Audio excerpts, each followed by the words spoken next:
FB TV. Përshëndetje të gjithëve. Ka njëherë rrije menaj se vetmia është gjaja ma e rëndë që mund t'i trokas një njerit nder.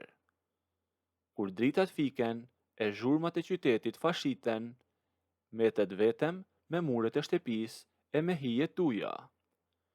Unë që po ju flas sot, kam ardhë në një pikë që s'mune ma me e majt këtë pesh për mrena. Du me e da këtë gja me ju, një ngjarje që ma ka kthy përmes gjithçka që besoja e që është mbajt sigur i rënë në shpirtin tem. Jam një gru 35 vjeçe, jetaj në Shkodër, në një apartament të madh, e të rregullum shumë mirë, po që për mu kishte kohë që ishte kthy në një kafaz të ftoft Flarinit. Burrin e kisha në Gërbet. Kemi pas vite të martum, po ma shumë e kam kalu jetën duke e prit ndritare se sa tu e pas afer. Vinte rall e edhe kur vinte, ishte si një i ftum në shpinë e vet. Paret i dërgonte me rregull. Asnjë gjë materiale nuk me mungonte. Por shpirti nuk ushqehet as me orendi e as me euro. Për një gru në moshën time, 35 vjeçe, ishte koha kur gjakun vlonte. Ishte koha kur ke nevoj me uni e gjallë, e me pas dike që të sheh e të ban me uni e lumtun. E unë e kisha haru krejt se si ishte kjo njësi. Ditët e mia ishin një rutinë e heshtun dhe e zbrast. Po fati i ka do fijet pa dukshme që i thur vetiju e ti ngatron pa e kuptua zvet. Njitun me derën teme jeton të një burr tjetër, komshiu i pallatit. Ai ishte mekanik, një burr rreth 40 vjeç. Atëherë ishte familjar edhe ai i martum, por ishte nga ata burra që e bojnë hapin e ranë. Një trup i lidhun fort nga puna, me shpatullat gjana e me një hije të ranë burnie që ta tërhiqte vëmendjen sa po shihjen fund rrugic. Durt i kishte gjithmonë pak të ashpna, e ndonjëherë të njollosna nga vaji i makinash. Po shikimin, atë shikim e kishte të thellë, të errët e që të futej deri në palc. Sa herë shkëmbeheshim në përshkall, ai ndalon të hapin. Nuk ishte vesh një mirëmjesi. Ai nuk fliste thatë, e nuk ishte as një përshëndetje formale komshenjt, por zani i tij merrte një tjetër tingull, pak më të trash e më të ngrohtë kur më fliste mu. Mirëmjesi maj, apo lodhesh? A ke gja nevoj me të ndreq në shtëpi? Me thoshte, duke u mbështet te kangjellat e shkallëve. Unë e shikoja dhe në ata pak sekonda sa kryqëzonim syt, bahe një bisede heshtun që s'kishte nevoj për asnjë fjalë. Te dy e dini mirë se çfarë ndodhte. Ai e ndjente etjen teme e atë thatësirë që rrezatonte nga një gru e lanun vetëm. E unë shihja urinë e tij të fshehtë e atë tension që i fshihej në petkun e një komshiu të gjindshëm. Një ditë, niva pak zhurmë ka shtëpia atyne, e që të kryt pak ndritare, e pash gruan e tij tu ik me një valixhe në dorë. Të nesërmen e kishin marrë vesh të tanë. Ata ishin nda. Thuti se e kena bo me plan çuditënisht, mas një mujit, burri më thret në telefon, tu mos më lën gjë pa thonë prej xhelozisë e tij. Në fakt, unë isha gruaja ma besnike në botë. S'mujta ma me e duruat vetmije atë xhelozi e unë dava edhe unë prej burrit, por s'du me i kujtu ata kohë, nejse. Me një këtë kujshin, gjanat u mblodhen brenda nesh muj pas muji, si rreth zeza që mushën plot e presin thuhin. Ne digjeshim duke pa njëri tjetrin, tu fol me gjysmë fjale, e tu prit momentin që do na jepte një shkenni. Dhe stuhia erdhi atë ditë zhegu të nxehtë, ku kisha dal me makinën teme për pak shopping, tu bo një xhiro anej nga qendra e qytetit, e me bleca rroba e me hutu mendjen, me kalu atë mazditet e vështirë e mytse. Pasi mbarova, i ngarkova qeset në sediljen mrapa dhe u nisa drejt shtëpisë. Qyteti po zinte nga vapa, e rrugët ishin pothuajse të zbrazna. Befas, teksa kisha hyrë në një rrugë pak të veçuar larg zhurmës, makina filloi me e bë një zhurmë të çuditshme nga poshtë. Timoni mu rënut mërësisht. Makina filloi me anu nga ana e djathtë dhe mezi po mbaja në rrugë. Dalova me njëherë anash trotuarit, e fika makinën edhe dola jashtë me pa. Goma e parë ishte shqy keq, ishte bo pet e shtrimi asfalt.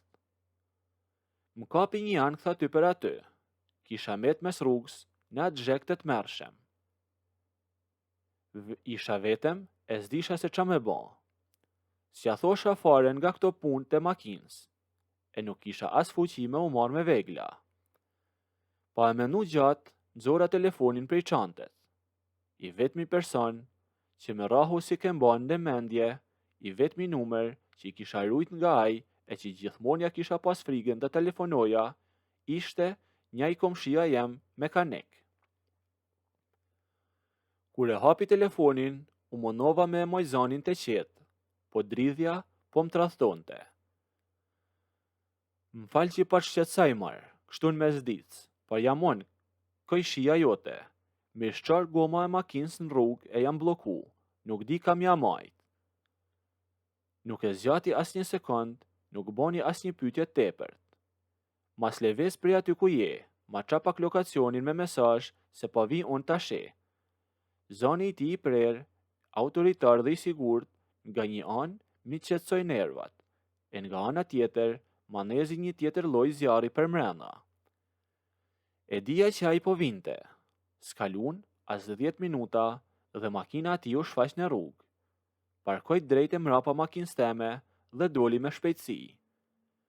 Ishte vesh me një këmish me mangë të shkurta, të zbërthym 2 kopsat e para nga vapa, duke i zbulu edhe fytin. Mu ofruem pa drejtën sy. Mas u ban marak as një gja, u zjedh kjo pun, tha aj ma zanin e ti, e ul në gjonjë pran gomes edhe ferkoj mjekren. Masi e pa një pak sekonda, unë ngrit dhe fshiu duart e ashpra tek gjinset e ti. Kja ke ka bo copa, zbohet gjame në rrugë të mes rrugës.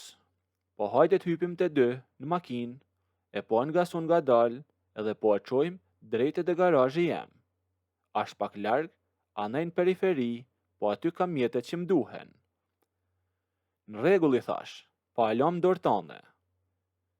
U futet e dy brenda makinës.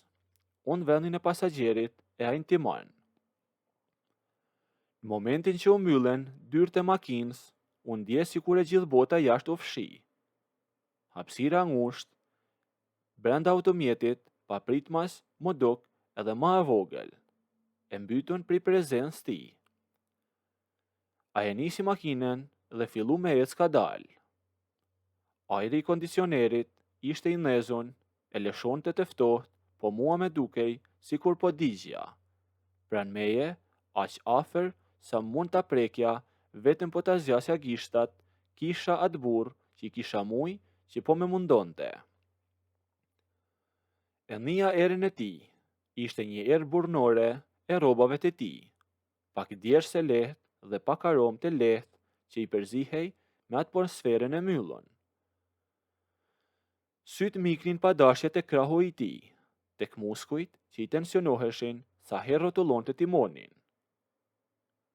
A i ishte dukshëm i përqendrum në rrugë, po njeja nga mënyra se si frynte ajrin që gjithë vëmendjen e tij në fakt ishte derdhur mbi mu. Nuk foli njeri për disa minuta. U futem në një rrugë dytësore larg qendrës, një rrugë e vjetër e mbuluar me dronjë të mëdhaj nga të dyja anet. Këtu s'kishte as makinat e tjera e as kam njeriu. Ishte veç zhurma e gomes që rrotullohen ngadalë mbi asfalt. Pa prit mas ai ngadalsoj. Për një herë e ktheu timonin djathtas, e futi makinen thellë në rrugë, krejtësisht e fshehun nga hijet e atyre pemëve të mëdhaja. Fiku makinen, e heshtja u bë aq e rëndë sa se ndjeja thellësinë e frymarrjeve të tij, që ishin shpeshtume. U ktheva ngaj dhe i thash: "E pse u nal me këto?" Edhe pse trupi im e dinte mirë se pse u ndalem. Ai e ktheu trupin e tij të madh krejtësisht nga unë, duke hequr duart prej timonit. Syt i kishte të rësum e të mbushur me një dëshirë të egër, e një padurim që kishte prit muj me radhë mas dyrëve të apartamentit. Me preu me shikim, duke më thonë: "Tu duka unë burë që po moj mendje të goma e makinës." Me një zë kaq të ulët, por edhe të ashpër, sa më fut thellë në bark. E përbiva shpsymen, rrugdalje nuk kishte e nuk doja të kishte. Po ku e paske pas mendjen atëherë? Guxova i thash, duke i ngulur sytë e mi të uritur drejt e mbi buzën e tij. Te ti, tha, shkurt e prem, dhe palon me asnjë sekond kohë për fjalë për arsye. Ai, nëse doni të ndëgjoni historinë deri në fund, bëjini videon like, a nëse nuk doni, abonohuni ose bëjini subscribe.